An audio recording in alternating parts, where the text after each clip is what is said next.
Langit dan bumi menjadi saksi bisu akan sebuah kisah penciptaan yang agung, manusia pertama yang mulia, yang diciptakan dengan kasih dan kebijaksanaan Allah Subhanahu wa Ta'ala.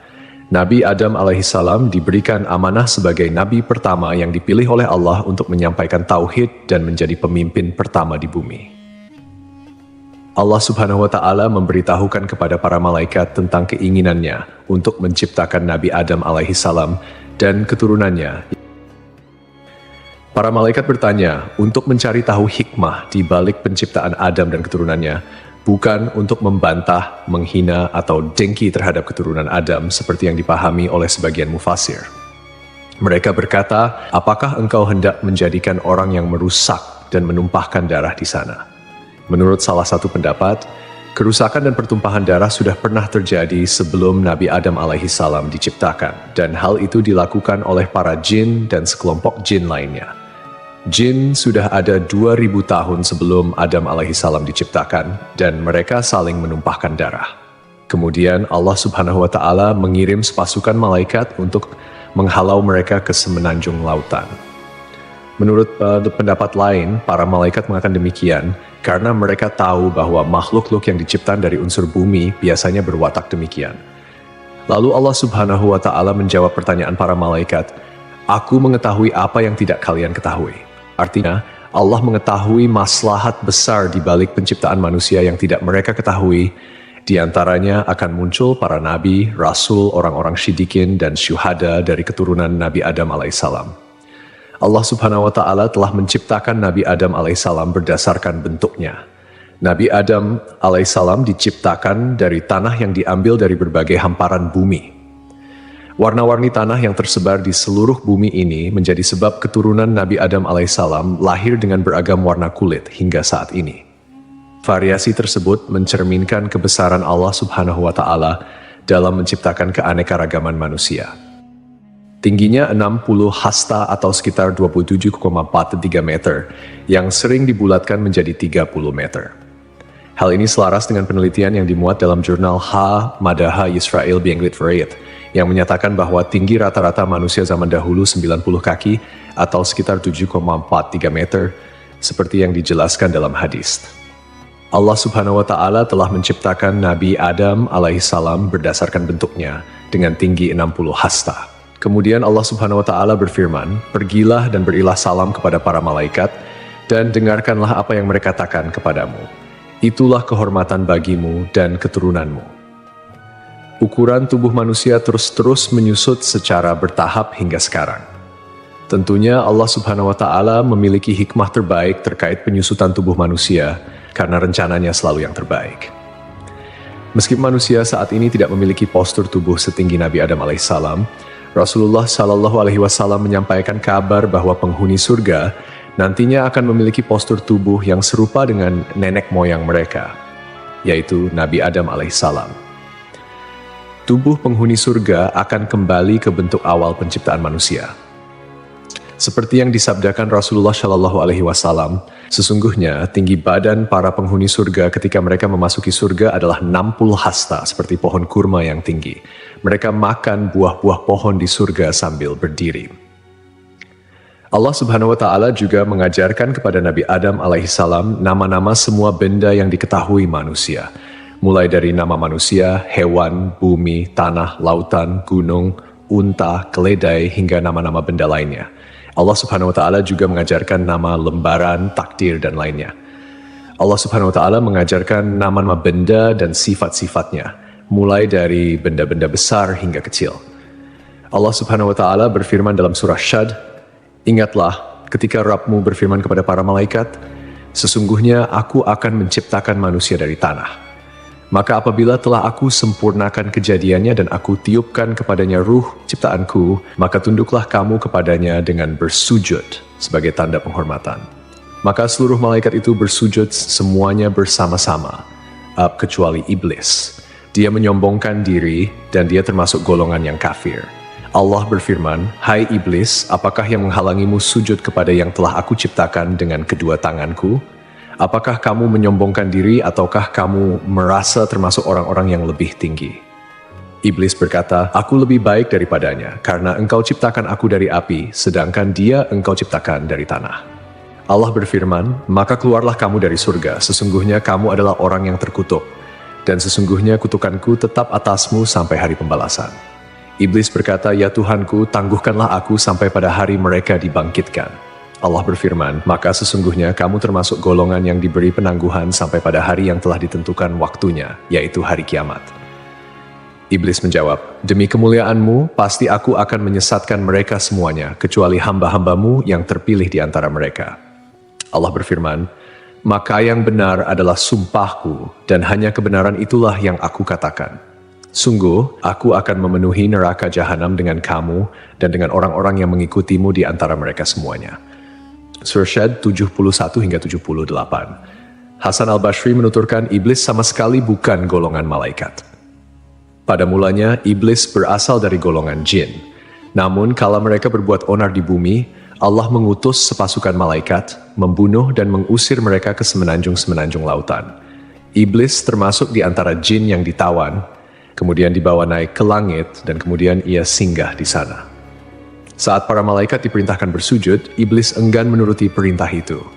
Ibnu Mas'ud menyatakan, iblis pada mulanya adalah pemimpin para malaikat di langit paling bawah. Ibnu Abbas menambahkan, namanya Azazil. Riwayat lain menyebutkan namanya Harits. Ada juga yang menyatakan, iblis berasal dari salah satu golongan malaikat bernama jin. Mereka bertugas menjaga surga. Ia termasuk yang paling mulia, paling banyak ilmu dan ibadah di antara mereka dan memiliki 4 sayap. Namun kemudian Allah mengubah wujudnya menjadi setan yang terkutuk. Allah memerintahkan Adam alaihissalam untuk tinggal di surga bersama istrinya. Allah berfirman, "Dan kami berfirman, wahai Adam, tinggallah engkau dan istrimu di dalam surga dan makanlah dengan nikmat berbagai makanan yang ada di sana sesukamu. Tetapi janganlah kamu dekati pohon ini, nanti kamu termasuk orang-orang yang zalim." Al-Baqarah 35. Iblis dikeluarkan dari surga dan Adam ditempatkan di surga. Adam berjalan di sana seorang diri tanpa seorang istri mendampingi agar bisa merasa senang. Adam lalu terlelap sesaat. Setelah bangun, ternyata ada seorang wanita duduk di dekat kepalanya. Ia diciptakan Allah dari tulang rusuk Adam. Adam bertanya, "Kamu siapa?" "Aku seorang wanita," jawab Hawa. "Kenapa kau diciptakan?" tanya Adam. "Agar kau merasa senang padaku," jawabnya. Para malaikat kemudian bertanya kepada Adam karena mereka tahu luasnya ilmu Adam. "Siapa namanya, wahai Adam?" Nabi Adam menjawab, "Namanya Hawa." "Kenapa disebut Hawa?" tanya para malaikat. "Karena ia diciptakan dari benda hidup," jawab Adam. Hawa diciptakan dari tulang rusuk sebelah kiri yang paling pendek saat ia tidur. Kemudian tulang tersebut diganti dengan daging. Setelah Hawa diciptakan dan hidup bersama Adam di surga, di dalam surga tersebut, Adam dan Hawa memperoleh bimbingan, tuntunan, perintah, dan larangan dari Allah, sebagaimana yang diberikan kepada umat manusia di dunia. Allah mengizinkan keduanya menikmati segala jenis makanan yang ada di surga, kecuali buah dari pohon terlarang. Para mufasir memiliki beragam pendapat terkait pohon dan buah terlarang ini.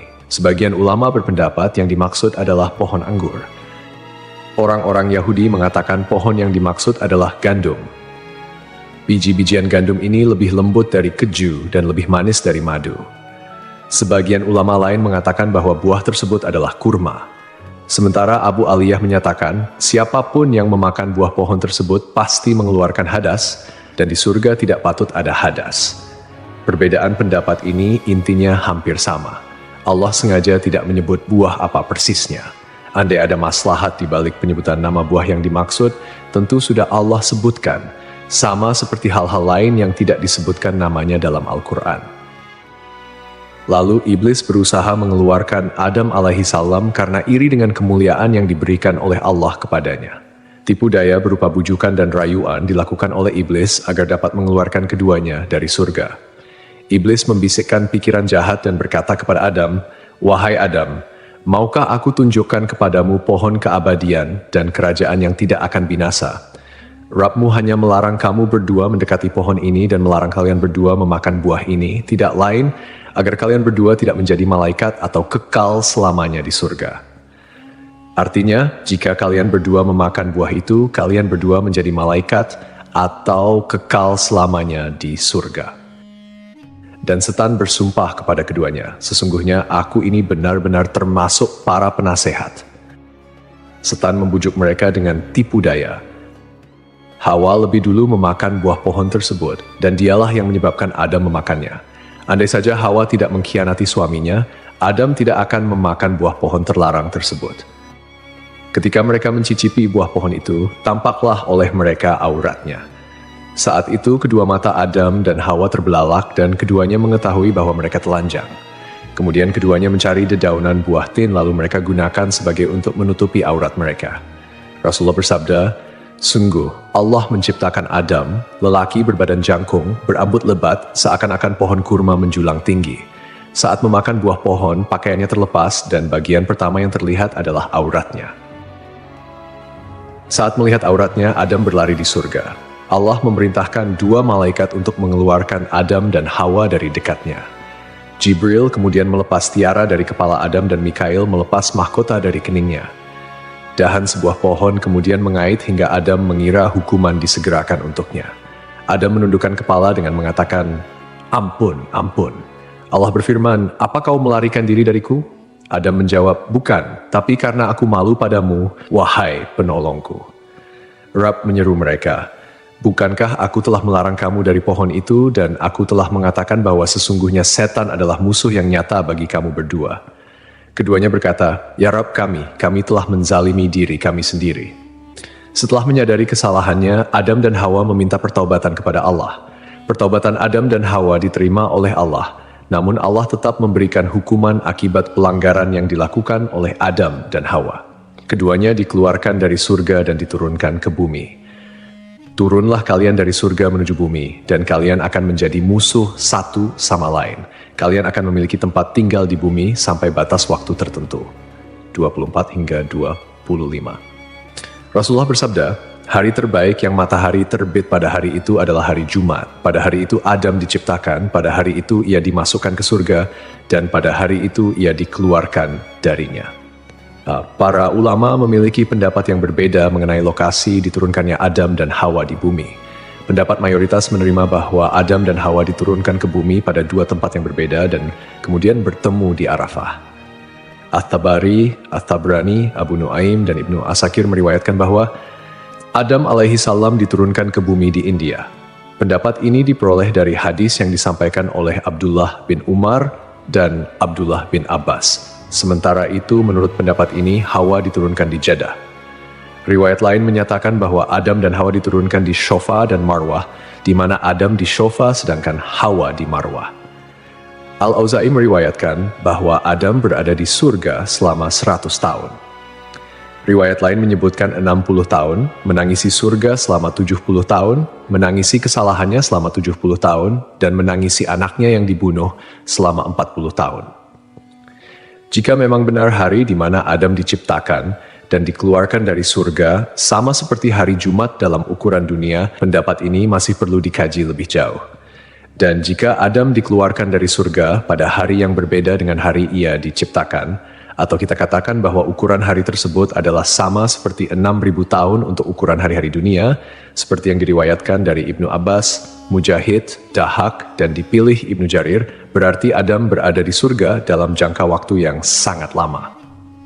Ibnu Jarir menjelaskan seperti diketahui, Adam diciptakan pada saat terakhir hari Jumat, yang mana sesaatnya adalah selama 83 tahun dan 4 bulan. Karena saat Adam masih berbentuk tanah yang berwujud dan ruh belum ditiupkan, ia bertahan selama 40 tahun dalam kondisi seperti itu. Selanjutnya Adam berada di surga sebelum diturunkan dari sana selama 43 tahun. Wallahu alam. Lalu setelah sekian lama mereka pun dipertemukan kembali oleh Allah di Jabal Rahmah. Nabi Adam dan Hawa memulai kehidupan baru sebagai manusia biasa dan kembali menjalani kehidupan berdua sebagai pasangan suami istri. Mereka dikaruniai keturunan. Setiap kali melahirkan, Hawa melahirkan sepasang anak lelaki dan perempuan. Adam diperintahkan untuk menikahkan setiap anak lelaki dengan saudari kembar saudaranya, dan setiap anak perempuan dengan saudara kembar saudarinya. Tidak halal saudara perempuan menikah dengan saudara lelaki yang lahir bersamaan. Setelah itu, populasi manusia menyebar di berbagai belahan bumi. Hawa melahirkan 40 anak dalam 20 kali kehamilan. Allah menurunkan Adam dari surga ke bumi dan mengajarkan segala kerajinan padanya. Allah membekali Adam dengan buah surga. Hanya saja, buah-buahan dunia berubah, sementara buah-buahan surga tidak berubah. Allah berfirman, "Wahai Adam, sungguh aku memiliki tanah haram tepat sejajar dengan arsiku. Maka pergilah lalu bangunkan sebuah rumah untukku di sana. Lalu kelilingilah rumah itu seperti para malaikat mengelilingi arsiku." Allah kemudian mengutus seorang malaikat kepada Adam, memberitahukan tempatnya, mengajarkan manasik-manasik padanya, dan menyampaikan padanya bahwa setiap ayunan langkah kaki Adam menjadi ibadah yang mendekatkan diri padanya setelah itu. Diriwayatkan pula dari Ibnu Abbas, makanan pertama yang dimakan Adam di bumi berawal dari Jibril. Jibril datang dengan membawa 7 biji gandum. Adam bertanya, "Apa ini?" Jibril menjawab, "Ini adalah pohon yang dilarang untuk kau makan, lalu kau makan." "Apa yang harus aku lakukan dengan biji-bijian itu?" tanya Adam. "Tanamlah di bumi," jawab Jibril. Adam kemudian menanam biji-bijian gandum tersebut. Berat setiap bijinya lebih dari berat 100.000 biji gandum dunia. Gandum kemudian tumbuh, Adam lalu memanennya. Setelah itu, Adam memisahkan kulit dan isi biji gandum, kemudian menampi. Setelah itu, ia tumbuk, membuat adonan, dan ia jadikan roti. Kemudian, setelah melalui jerih payah yang cukup melelahkan, Adam alaihissalam pun memakannya. Pakaian pertama Adam alaihissalam dan Hawa berasal dari bulu domba. Adam menggerus bulu-bulu domba lalu ia tenun dan dibuat jubah untuk ia kenakan, serta baju panjang dan kerudung untuk Hawa. Setelah bertemu dan kembali menjalani kehidupan berdua sebagai pasangan suami istri, mereka dikaruniai keturunan. Saat itu, setiap kali Hawa melahirkan, akan selalu lahir anak kembar laki-laki dan perempuan. Kelahiran anak kembar pertama diberi nama Kabil dan Iklima. Kemudian kelahiran anak kembar kedua diberi nama Habil dan Labuda. Ketika anak-anak Nabi Adam alaihissalam dan Hawa tumbuh dewasa, mereka pun memiliki karakter dan sifat yang berbeda. Kabil mempunyai sifat yang keras, sedangkan Habil mempunyai sifat yang lebih lemah lembut dan sabar. Kemudian, anak perempuan Iklima menjadi remaja yang memiliki paras yang cantik, sementara Labuda biasa-biasa saja. Seiring bertambahnya usia, mereka mulai tertarik pada lawan jenis. Hingga Allah menurunkan kepada Nabi Adam alaihissalam dan Hawa bahwa keempat anaknya harus dinikahkan sesuai aturan yang tidak memperbolehkan pernikahan dengan anak kembar. Dengan kata lain, Kabil tidak bisa menikah dengan Iklima, begitupun Habil yang tidak bisa menikahi Labuda. Setelah Nabi Adam alaihissalam menyampaikan aturan pernikahan kepada saudara kembarnya, ternyata Kabil menolak dan mengatakan ingin menikah dengan Iklima yang tidak lain merupakan saudara kembarnya sendiri. Untuk menyelesaikan perselisihan antara anak laki-lakinya, Nabi Adam alaihissalam mengajukan solusi yaitu Kabil dan Habil harus berkurban, lalu kurbannya diterima di sisi Allah, sehingga dialah yang berhak menikah dengan Iklima. Setelah itu, Adam pergi untuk menunaikan ibadah haji ke Mekkah dan menitipkan anak-anaknya kepada langit. Tapi langit enggan menerima permintaannya itu. Adam kemudian menitipkan anak-anaknya kepada bumi dan gunung, namun mereka semua menolak. Kabil justru menerima permintaan ayahnya untuk menjaga saudara-saudaranya. Kabil, seorang petani sombong, menyiapkan seikat gandum dengan kualitas yang jelek. Sedangkan Habil, yang merupakan seorang peternak, menyiapkan seekor kambing gemuk untuk dikorbankan. Kurban keduanya disimpan di tengah lapangan. Tak lama kemudian, Allah menurunkan api dan memakan kurban Habil, sementara kurban milik Kabil dibiarkan. Artinya, Allah menerima kurban Habil dan diperbolehkan menikah dengan Iklima. Suatu malam, Habil tidak kunjung pulang mengembala kambing. Setelah mencari-cari, Kabil bertemu Habil. Kabil berkata pada Habil, "Kurbanmu diterima sementara kurbanku tidak." Habil menyahut, "Sesungguhnya Allah hanya menerima amal dari orang yang bertakwa." Kabil marah saat itu dan memukulkan benda tumpul yang ia bawa hingga Habil meninggal dunia. Allah berfirman, "Dan ceritakanlah Muhammad yang sebenarnya kepada mereka tentang kisah kedua putra Adam ketika keduanya mempersembahkan kurban, maka kurban salah seorang dari mereka berdua, Habil, diterima dan dari yang lain tidak diterima. Dia berkata, 'Sungguh aku pasti membunuhmu.' Dia Habil berkata, 'Sesungguhnya Allah hanya menerima amal dari orang yang bertakwa. Sungguh, jika engkau menggerakkan tanganmu kepadaku untuk membunuhku, aku tidak akan menggerakkan tanganku kepadamu untuk membunuhmu. Aku takut kepada Allah, Rabb seluruh alam. Sesungguhnya aku ingin agar engkau kembali dengan bawa dosa membunuhku dan dosamu sendiri, maka engkau akan menjadi penghuni neraka. Peristiwa itu menjadi pembunuhan pertama di bumi. Karena ketakutan dan bingung, ia tidak tahu bagaimana cara menyembunyikan Habil yang sudah mati. Kabil berusaha membuangnya ke laut, tetapi ombak mendorong tubuh Habil hingga ke tepian. Akhirnya Kabil memohon ampun kepada Allah dan bertaubat atas segala perbuatannya. Sampai akhirnya Kabil melihat seekor burung gagak di atas pohon dan seekor burung gagak mati. Burung gagak yang masih hidup membawa burung gagak yang mati itu ke tanah. Burung gagak tersebut kemudian membuat lubang di tanah dan mendorong gagak yang mati itu ke dalamnya. Kabil akhirnya paham dan meniru cara burung gagak itu. Mengenai lokasi terbunuhnya Habil, menurut keterangan beberapa ulama, berada di kawasan pegunungan Kasyun sebelah utara Damaskus. Terdapat sebuah gua bernama Gua Dam yang dikenal sebagai tempat Kabil membunuh saudaranya, Habil. Reaksi Nabi Adam ketika mengetahui bahwa Habil dibunuh oleh Kabil digambarkan dalam beberapa riwayat, meskipun tidak secara langsung dicatat dalam Al-Quran. Ketika berita kematian Habil sampai kepada Adam, ia merasakan kesedihan yang mendalam dan hancur melihat salah satu anaknya melakukan tindakan yang sangat tragis dan tidak bermoral. Kesedihan ini menjadi ujian baginya sebagai seorang ayah, dan ia berusaha mengajarkan anak-anaknya tentang akibat dari perbuatan buruk serta pentingnya menjaga hubungan baik antar saudara. Nabi Adam mengingat kembali ajaran yang diberikan Allah mengenai persaudaraan dan kebaikan, sehingga ia merasa sangat terpukul oleh tindakan Kabil yang mengakibatkan pembunuhan pertama di bumi. Dalam kesedihannya, Adam berdoa kepada Allah memohon ampunan dan petunjuk atas apa yang telah terjadi. Dia juga berusaha untuk menjelaskan kepada Kabil tentang dampak dari tindakan buruknya, menekankan bahwa Allah hanya menerima amal dari orang yang bertakwa, dan bahwa setiap perbuatan memiliki konsekuensi. Melalui momen duka ini, Adam berusaha mengingatkan anak-anaknya untuk selalu kembali kepada kebaikan dan menjauhi segala bentuk kejahatan, mengajarkan mereka bahwa penyesalan dan tobat adalah jalan menuju pengampunan Allah. Dikisahkan sebelum akhir hayatnya, Nabi Adam alaihissalam meminta putranya untuk membawakan buah dari surga. Adam menginginkan setandan buah anggur surga. Anak-anaknya kemudian mencarikan buah anggur untuknya dan mereka berpapasan dengan para malaikat. Para malaikat bertanya, "Kalian hendak kemana, anak-anak Adam?" Mereka menjawab, "Ayah kami menginginkan setandan buah anggur surga." Para malaikat berkata, "Pulanglah, kalian sudah tidak perlu lagi mencari buah itu." Lalu, para malaikat mencabut nyawa Adam, memandikan, memberi kamper, dan mengafani jenazahnya.